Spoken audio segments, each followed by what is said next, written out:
Hi, I'm Ginny Robertson, founder of the On Purpose Woman Global Community and founder and publisher of On Purpose Woman magazine. I'm here to share the speaker portion of our Connections Over Coffee gathering of the On Purpose Woman Global Community. Today, I'll be talking with Andrea Hylen and Vicki Ibaugh about what to do when we're feeling stuck. Andrea and Vicki, thank you for being here with me today. And before we talk about this whole thing of being stuck, I'd like you to just take a minute each and tell me a little bit about you and maybe why you're qualified to talk about getting stuck, right? So, Andrea. Well, I'll just say I'm a life scientist living a house-free digital nomadic lifestyle and living my life as a research project. I'm also an ancestral lineage healing practitioner and a development writing coach with an annual incubator and online co-working space for women cultural creatives that officially opens on October 1st. I'm also a mother of 3 adult daughters and a son who died at 19 months, and the grandmother of almost 3 grandchildren. We're on the fence. My daughter's got pre-labor going on as we speak. So we'll see when that happens. Yeah. Thank you. Thank you. Vicki. Yeah, so I am the founder of Know You to Grow You Business Coaching. And so what qualifies me to talk about being stuck is, one, if you are an entrepreneur, you will have experience with being stuck because you don't always have all the answers. And then with working with all the women I do, it is so common for them to come to a coaching session with like, I'm stuck here. I don't know what to do here. I have 4 different ideas. I don't know which one to do. And so it's kind of my daily existence to work with stuck energy, whether it is something of my own or something of a client's or something of a family member who's just like, well, you're a coach, so let me just get on the phone and call you and tell you why I'm stuck. So it's just become part of what I do on a regular basis.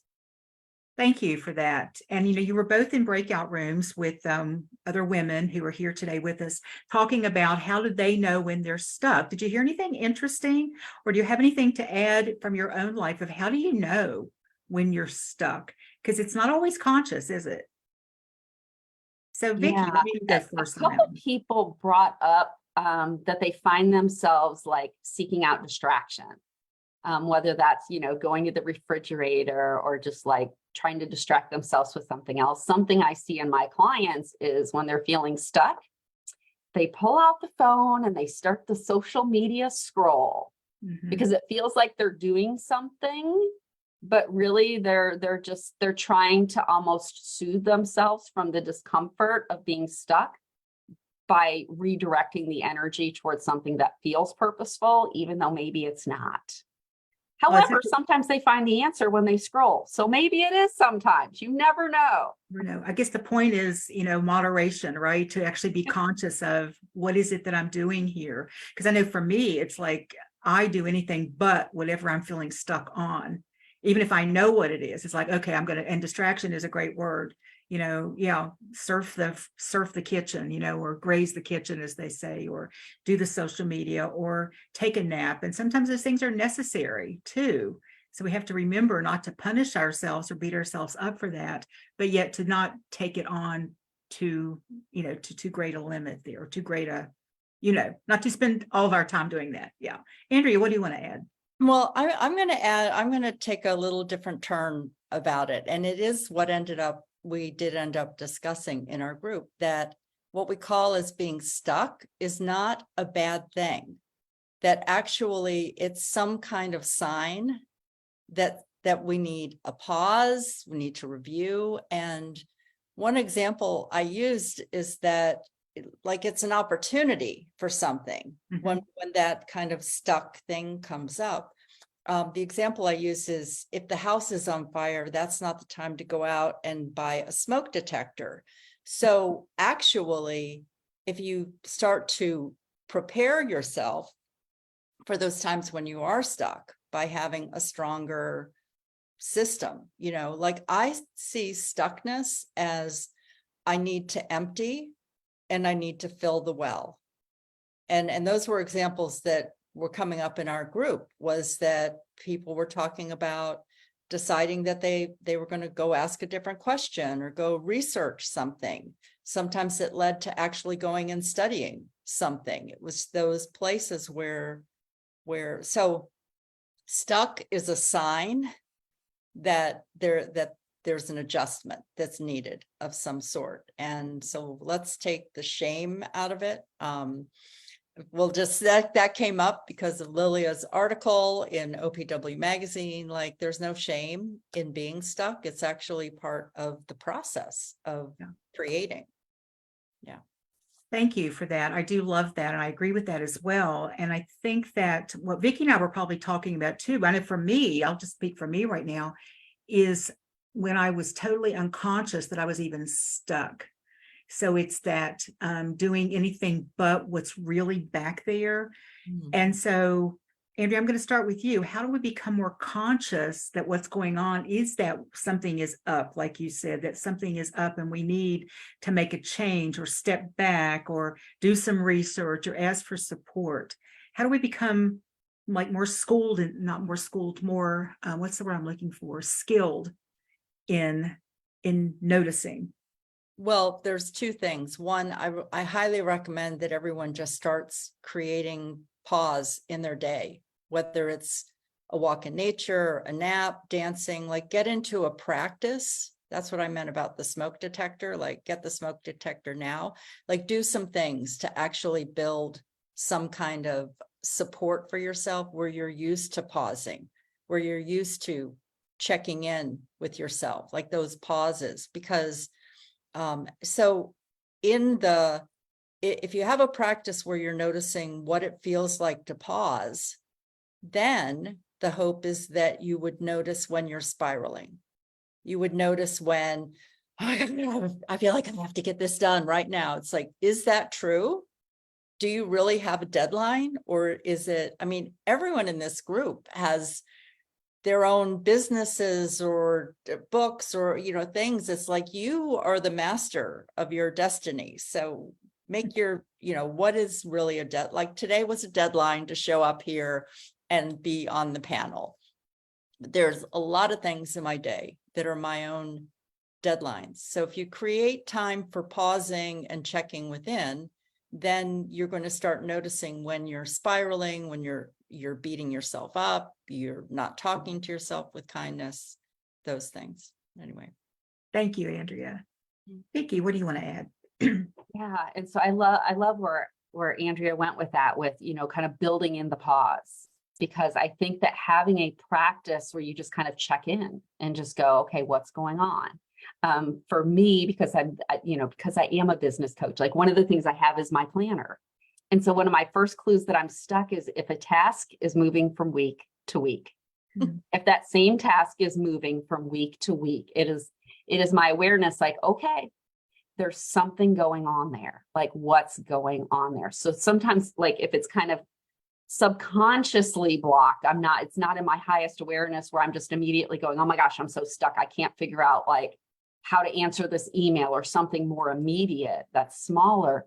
I'll notice that. And then it's like, okay, what's going on here? And that's where I love the strategy of the pause, but then also being compassionate and curious. And instead of going into that shame, that blame, that, beating yourself up. And I sent an email out to one of my lists about like asking the question, why can't I? And the fact that when you say, why can't I, your brain is going to start matching up all the reasons why you can't. And that when we look at it with compassion and curiosity, and it's like, what might be this trying to teach me? How might I be able to get, some resources around this, and asking questions that are more seeking of the answers and less and staying stuck in what you don't have and looking outward, it can be really helpful. And one of my favorite questions to ask myself is, what is this trying to show me? And maybe it's trying to show me that I shouldn't even work on that, or it's not the right time, or I don't have the right things in place. And I shared with my group that I was struggling with how to handle a situation with a client. And I'm like, I don't even know how to approach this. Like, I was just kind of stuck. And I went, okay, well, what do I have? I asked that bigger question. What do I have available to me? And I reached over to my desk and I grabbed a book And I opened up the book, and sure enough, there was the answer. But I stayed with the feeling. I stayed with the, okay, I'm feeling stuck. What do I have available to me? How can I seek this? And in that case, that worked great. Other times I'll check in and go, what do I need? And what I need is a nap or a walk, or to just, let it be, because the answer will come to me in an email and a phone call, in a download that comes to me on a walk. And so I think that compassion and curiosity to what is it I need, because sometimes what we need is just to take care of ourselves, because we are not machines. We are not meant to be producing all the time. Sometimes we need to step back and assess first before we step forward. But if we find ourselves staying in that energy of like, I'm just going to avoid, then sometimes the best thing to do is just do something, whatever it is. And then the answers will start to fall. And on our group today, people started talking about like things were coming out of left field. And then Jenny, you shared like they didn't really come out of left field. You were taking actions. You may not have been able to see all of the path, but you were taking actions and things materialized. And so I think that's a part of getting unstuck, is trusting that whatever you are doing is putting you on the path. Mm. Whoa, so much wisdom from the two of you. Thank you for that. I had an experience myself this morning, and maybe because the questions I was going to ask and all were in my head, but I have been moving something from my to-do list, not just week to week, day to day, like, oh, I'll do it tomorrow, 3 weeks now. And I looked at it this morning and said, why is this on my list? And I Mm-hmm. couldn't come up with a really good reason. It was something I thought would be a good idea to do. And typically I keep those in another list. I don't like to mess up my to-do list with things that I think are great ideas, because like a lot of women in this room, I have a lot of great ideas, and I realized that there was just something. And every time I looked at it, I'm a firm believer that, undone things just suck our energy when we look at them, when we go, just how you react to it, like, oh, down to the unread books on your nightstand, to the extent that you have a stack of them and you're not feeling joy when you see them, but you're seeing it as a task, get rid of them, put them somewhere else. If you love them there, keep them there. But it's this idea of awareness that we have to actually pause. It was during a pause this morning in my busy, I can't say I was really paused fully because I was still having internet issues, but I was in this kind of like looking at my list and going, God, I keep moving that. And I went almost immediately into a little bit of shame. Why aren't I doing that? Why can't I, Vicki, right? And realize that because I really don't want to right now, and like Vicki said, we're in charge of our domain here. Everything on my to-do list, I have said yes to, and everything on my to-do list, I could say no to. There would be consequences for some of it, and I may be willing to pay those. And as long as it doesn't involve, letting somebody else down and putting them in a jam, I make a decision. Or if it does involve that, I might have a discussion and say, I need to back out of this. I can't do it, And so thank you both for all of that wonderful information. I came up with a short, it's a short list now. It wasn't a short list of why I think I get stuck. And I'm just going to throw it out there for anybody who wants to write it down as yours, but you don't have to. I don't know what to do next. Sometimes it's like, oh, I'm stuck here. So think about, if these are any of yours, what might some solutions be for I don't know what to do next? And I'm going to have Andrea and Vicki kind of weigh in on your favorites and what might be a step to take. Things got too hard. It's too hard. It's not that I don't know what to do next. I don't know how to do what's next. I'm confused. I'm just confused about, I have clarity around, I don't even know why I'm doing this. I don't have any help. I need help, but I'm not asking for help. So I need help. That's kind of an easy one, isn't it? I hit a roadblock that just stopped me, like a wall that just stopped me. And I'm really not sure why at this point. I start making up stories about why it won't work, or making up excuses. And sometimes they involve other people keeping me from doing something.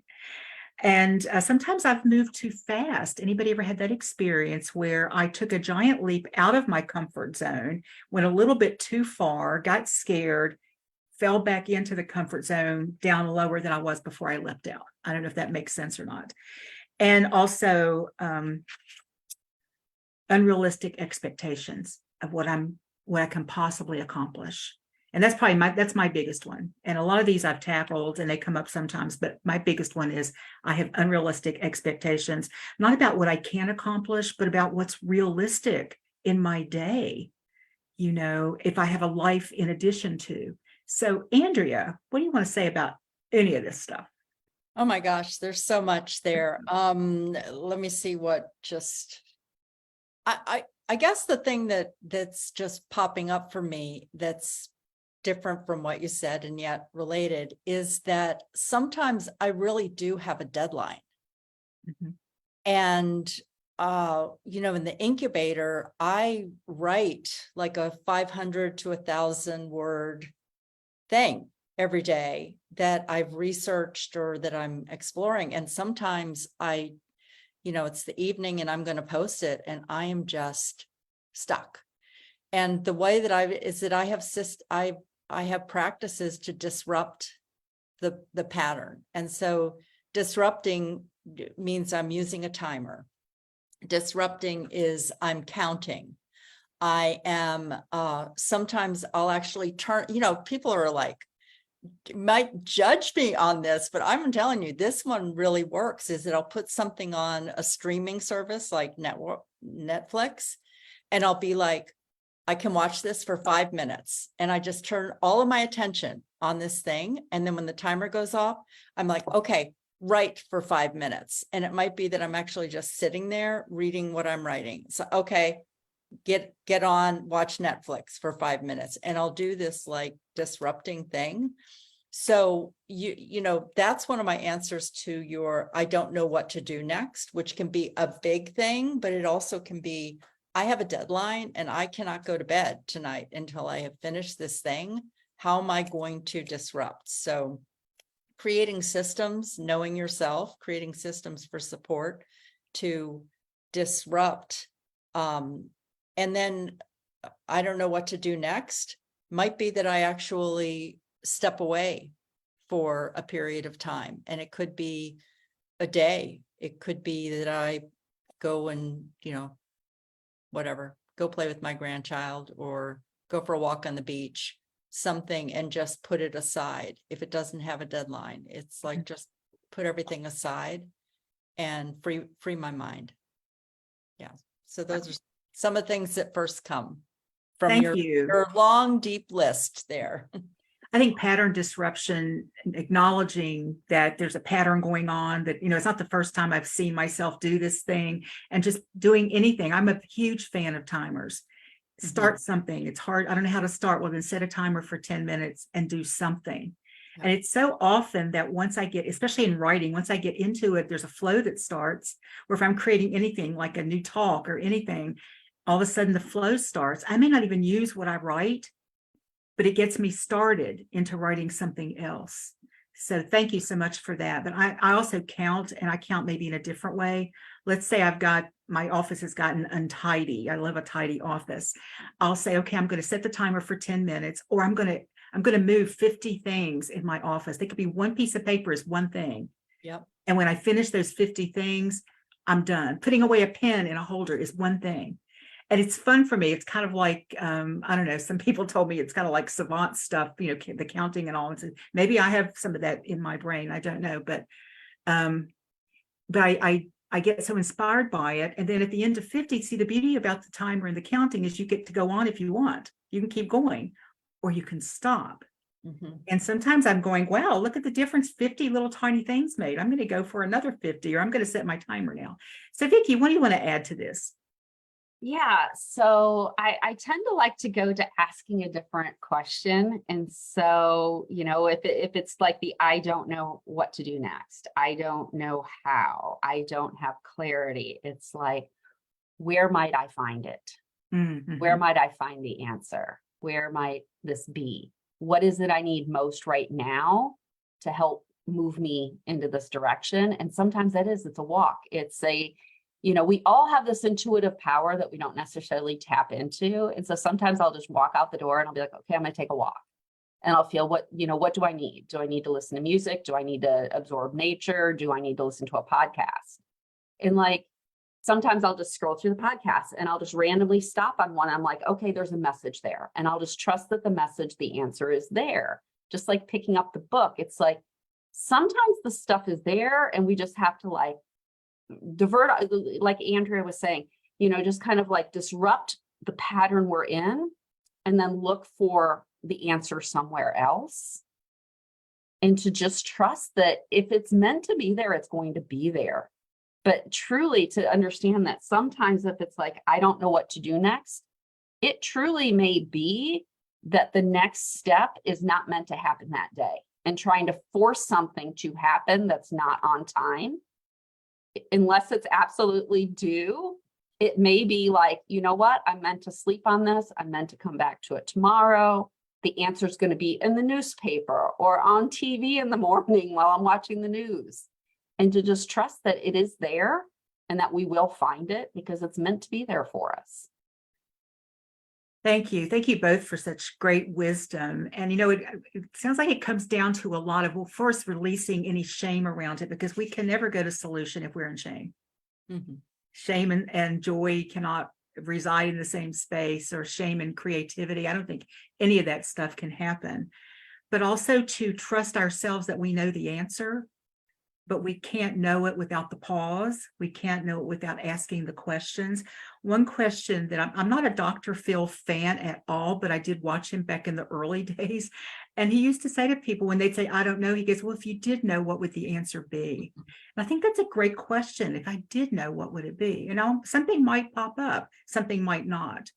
But we're going to wrap up. It's noon, and I want to just hear a final piece of wisdom from each of you. I'll start with you, Andrea, and then we're going to go off the live, and we're going to have a few extra minutes if anybody wants to stick around and ask some questions or make some comments. So, Andrea, what do you want to leave us with?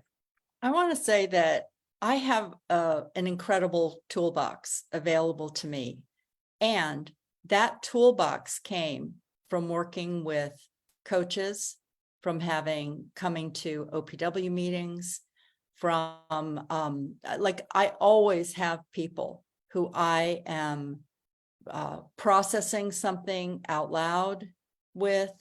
And even if they're holding space is really what I need most of the time now. But there were, years ago decades that I've worked with people, listening to what their tools are, trying things on myself.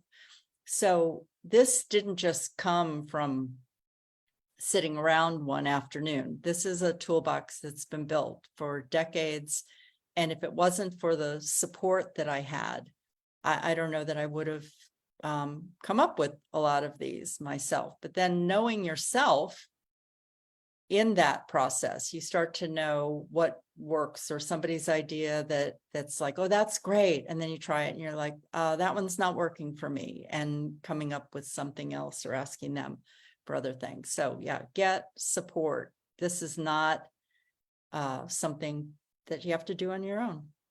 Absolutely. Thank you. And Vicki. Yeah, and I think mine echoes very much the same things, like get support, look for different tools, try different things. Just because one thing didn't work doesn't mean that something else won't, or that certain tools work better in certain situations and certain times. And so to just kind of, check in and go, what is it I need most? And sometimes we resist reaching out for help because that shame, blame, like I should be able to do this on my own thing comes in. And that is the time when we probably most need to reach out to somebody for help, even if it's just to say, I'm feeling really stuck. And I think just even talking about this will create clarity. Thank you. And I'll leave this. We all need those people in our lives who can hold space for us. And that simply means they know we're not asking for advice. We're not asking for help right now. I just want to say some things. And then if there's a question, have that person who can ask the right question that has you going, hadn't looked at it that way before. We all need those people, whether they're coaches that we pay, whether they're friends that we chat with. I know when I pick Andrea up to go to a meeting, we have like a half hour in each direction. It's like blah, blah, blah, blah. I'm surprised I don't miss my turn a lot because it's like back and forth about all that's going on in our lives and all the good stuff. And so we need those women who will support us in that way. So I want everyone who's here with us on Zoom to unmute yourselves. And I want to have a big round of applause for our panel. Thank you, Andrea. Thank you, Vicki. So unmute and let's them hear some woohoos and applause and all of that. And I want to thank anyone who's watching this, either the Facebook Live or on our YouTube channel. If you'd like to join us for one of our 9 Zoom gatherings a month, just put a note in the text here and I will get back to you. Or you can simply go to my website, which is also in the text, opwgc.com. Andrea and Vicki's websites are also in the text, so go and check them out as well. And thanks again for watching.